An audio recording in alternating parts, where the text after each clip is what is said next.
రైతు రుణమాఫీ అమలుకు సర్వం సిద్ధమైంది. కాసేపట్లో రైతు ఖాతాల్లోకి రుణమాఫీ నిధులను జమ చేయనుంది తెలంగాణ ప్రభుత్వం.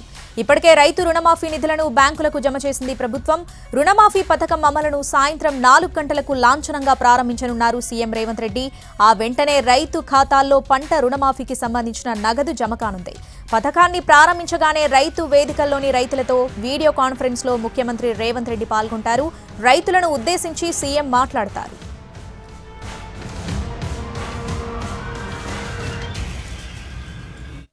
లక్షల రూపాయల రుణమాఫీకి సంబంధించి ఇది చాలా పెద్ద స్కీమ్. దాదాపు రాష్ట్రంలో 40 లక్షల అకౌంట్, అట్లాగే 25.53 లక్షల కుటుంబం, మొత్తం 31,000 కోట్ల రూపాయలు. ఇంత పెద్ద మొత్తం బహుశా ఇండియన్ బ్యాంకింగ్ ఇండస్ట్రీలో కూడా చరిత్రలో ఒకటేసారి 31,000 కోట్ల రూపాయలు రికవరీ కలెక్షన్ కూడా జరిగిన చరిత్ర లేదని నేను అనుకుంటున్నాను. 2 లక్షల రూపాయల పంట రుణాలను మాఫీ చేస్తామని ఎన్నికల వేళ కాంగ్రెస్ హామీ ఇచ్చింది.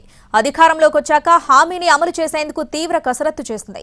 ఆగస్టు 15లో రుణమాఫీ చేస్తామని చెబుతున్న ప్రభుత్వం అనుకున్న సమయానికన్నా ముందుగానే హామీని నెరవేరుస్తుంది.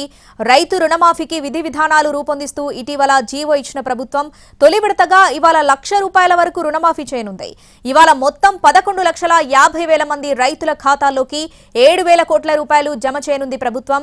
3 విడతల్లో రైతుల ఖాతాల్లో పంట రుణమాఫీ నగదు జమ చేయనుంది ప్రభుత్వం.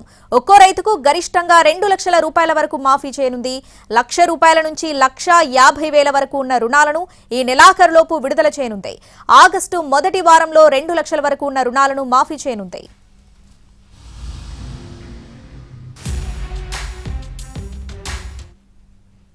సరిపోని మనీని 31,000 కోట్లు ఉందని చెప్పి మీరు చెప్పారు. దాన్ని మీకు బదలాయిస్తుంది. కాబట్టి ప్రతిపక్షాలకు కానీ లేకపోతే ఇంకెక్కడైనా కానీ ఏదైనా అనుమానాలు ఉంటే మీరు చేసేటటువంటి కార్యక్రమం వల్ల, మీరు ఇచ్చేటటువంటి ఈ పద్ధతి వల్ల వాళ్ళ అనుమానాలన్నీ నివృత్తి కావాలని చెప్పి నేను కోరుకుంటున్నాను.